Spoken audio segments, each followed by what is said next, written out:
ಸ್ವತಂತ್ರ ಅಭ್ಯರ್ಥಿಯಾಗಿ ಸ್ಪರ್ಧೆ ಮಾಡಿದೆ ಜಗಳೂರು ವಿಧಾನಸಭಾ ಕ್ಷೇತ್ರದಲ್ಲಿ. ನಾನು ಸೋತಿದ್ದು ಭಾಳ ತುಂಬ ಕಡಿಮೆ ಓಟ್ನಲ್ಲಿ 1200 ಓಟಲ್ಲಿ ಸೋತಿದ್ದೀನಿ. ಈಗ BJP ಪಕ್ಷದ ಅಭ್ಯರ್ಥಿಗೂ ನನಗೂ 400 ಡಿಫ್ರೆನ್ಸು, ಗೆದ್ದರ ಅಭ್ಯರ್ಥಿಗೆ 1200 ಡಿಫ್ರೆನ್ಸ್ ಅಷ್ಟೇ. ಆಮೇಲೆ ನಾನು ಸೋತಿದ್ದು ನೋಟಾ ಓಟು ಅಂತ ಒಂದು ಚಿಹ್ನೆ ಇತ್ತು. ಆ ಚಿಹ್ನೆ ಅಡಿಯಲ್ಲಿ ನನಗೆ 2400 ಓಟು ಕೆಳಗೆ ಅಂತ ನಮ್ಮದು ಸಿಂಬಲ್ಲು 11, ನೋಟ 12 ಚಿಹ್ನೆ ಇತ್ತು. ಎಲ್ಲರೂ ನಾನು ಲಾಸ್ಟ್ ರಾಜಶೇಖರದು 12 ಕೊನೆ ಅಂತ ಹೇಳಿದ್ವಿ, ಅವರು ಅದಕ್ಕೆ 2400 ಓಟ್ ಹಾಕಿದ್ದಾರೆ. ನಾನು ಸೋತಿದ್ದು 1200. ಹಾಗಾಗಿ ನಾನು ಸಂಘಟನೆ BJP ಪಕ್ಷಕ್ಕೆ ಸೇರ್ಪಡೆಯಾಗಿ ನಾನು ಮೊದಲೇ 2008ರಲ್ಲಿ ನಾನು ಮೊದಲಾಗಿ ಪಕ್ಷದ BJP ಅಭ್ಯರ್ಥಿಯಾಗಿ ಸ್ಪರ್ಧೆ ಮಾಡಿ ಅವತ್ತು ಸಹ ಕಡಿಮೆ ಅಂತರದಲ್ಲಿ 2800 ಟೋಟಲ್ ಅಂತರ ಸೋತಿದ್ದೆ. ಮತ್ತು ಉಪಚುನಾವಣೆ ನಡೀತು 2011ರಲ್ಲಿ. ಅವಾಗಲೂ ನನಗೆ ಟಿಕೆಟು ಸಿಕ್ಕಲಿಲ್ಲ, ಕಾಂಗ್ರೆಸ್ಗೂ ಹೋಗಲಿಲ್ಲ. ಮತ್ತು ಸ್ವತಂತ್ರವಾಗಿ ನಿಂತು 4,000 ಅಂತರದಿಂದ ಸೋತೆ.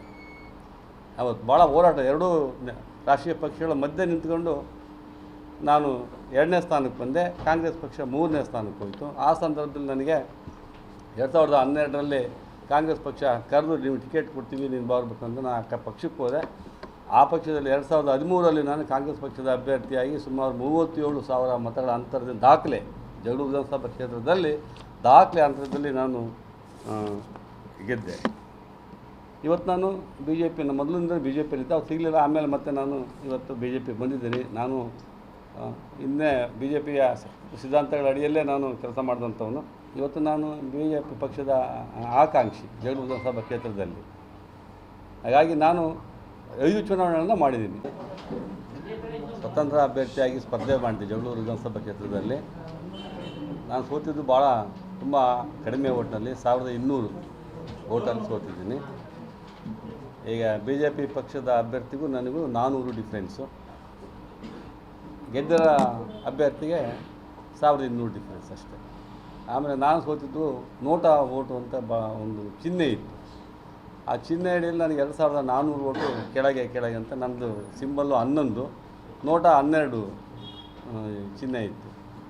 ಎಲ್ಲರೂ ನಾನು ಲಾಸ್ಟ್ ರಾಜಶೇಖರದು 12 ಕೊನೆ ಅಂತ ಹೇಳಿದ್ವಿ, ಅವರು ಅದಕ್ಕೆ 2400 ಓಟ್ ಹಾಕಿದ್ದಾರೆ.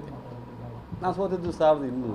ಹಾಗಾಗಿ ನಾನು ಸಂಘಟನೆ BJP ಪಕ್ಷಕ್ಕೆ ಸೇರ್ಪಡೆಯಾಗಿ ನಾನು ಮೊದಲೇ 2008ರಲ್ಲಿ ನಾನು ಮೊದಲಾಗಿ ಪಕ್ಷದ BJP ಅಭ್ಯರ್ಥಿಯಾಗಿ ಸ್ಪರ್ಧೆ ಮಾಡಿ ಅವತ್ತು ಸಹ ಕಡಿಮೆ ಅಂತರದಲ್ಲಿ 2800 ಟೋಟಲ್ ಅಂತರ ಸೋತಿದ್ದೆ. ಮತ್ತು ಉಪಚುನಾವಣೆ ನಡೀತು 2011ರಲ್ಲಿ. ಅವಾಗಲೂ ನನಗೆ ಟಿಕೆಟು ಸಿಕ್ಕಲಿಲ್ಲ, ಕಾಂಗ್ರೆಸ್ಗೂ ಹೋಗಲಿಲ್ಲ. ಮತ್ತು ಸ್ವತಂತ್ರವಾಗಿ ನಿಂತು 4,000 ಅಂತರದಿಂದ ಸೋತೆ. ಅವತ್ತು ಭಾಳ ಹೋರಾಟ, ಎರಡೂ ರಾಷ್ಟ್ರೀಯ ಪಕ್ಷಗಳ ಮಧ್ಯೆ ನಿಂತ್ಕೊಂಡು ನಾನು 2ನೇ ಸ್ಥಾನಕ್ಕೆ ಬಂದೆ. ಕಾಂಗ್ರೆಸ್ ಪಕ್ಷ 3ನೇ ಸ್ಥಾನಕ್ಕೆ ಹೋಯಿತು. ಆ ಸಂದರ್ಭದಲ್ಲಿ ನನಗೆ 2012ರಲ್ಲಿ ಕಾಂಗ್ರೆಸ್ ಪಕ್ಷ ಕರೆದು ನೀವು ಟಿಕೆಟ್ ಕೊಡ್ತೀವಿ, ನೀನು ಬರಬೇಕಂತ ನಾನು ಪಕ್ಷಕ್ಕೆ ಹೋದೆ. ಆ ಪಕ್ಷದಲ್ಲಿ 2013ರಲ್ಲಿ ನಾನು ಕಾಂಗ್ರೆಸ್ ಪಕ್ಷದ ಅಭ್ಯರ್ಥಿಯಾಗಿ ಸುಮಾರು 37,000 ಮತಗಳ ಅಂತರದಿಂದ ದಾಖಲೆ ಜಗಳೂರು ವಿಧಾನಸಭಾ ಕ್ಷೇತ್ರದಲ್ಲಿ ದಾಖಲೆ ಅಂತರದಲ್ಲಿ ನಾನು ಗೆದ್ದೆ. ಇವತ್ತು ನಾನು BJP ಮೊದಲಿಂದ BJPಯಲ್ಲಿದ್ದೆ, ಅವ್ರು ಸಿಗಲಿಲ್ಲ. ಆಮೇಲೆ ಮತ್ತೆ ನಾನು ಇವತ್ತು BJP ಬಂದಿದ್ದೀನಿ. ನಾನು ಇನ್ನೇ BJPಯ ಸಿದ್ಧಾಂತಗಳ ಅಡಿಯಲ್ಲೇ ನಾನು ಕೆಲಸ ಮಾಡಿದಂಥವನು. ಇವತ್ತು ನಾನು BJP ಪಕ್ಷದ ಆಕಾಂಕ್ಷಿ ಜಗಳೂರು ವಿಧಾನಸಭಾ ಕ್ಷೇತ್ರದಲ್ಲಿ. ಹಾಗಾಗಿ ನಾನು 5 ಚುನಾವಣೆಗಳನ್ನು ಮಾಡಿದ್ದೀನಿ.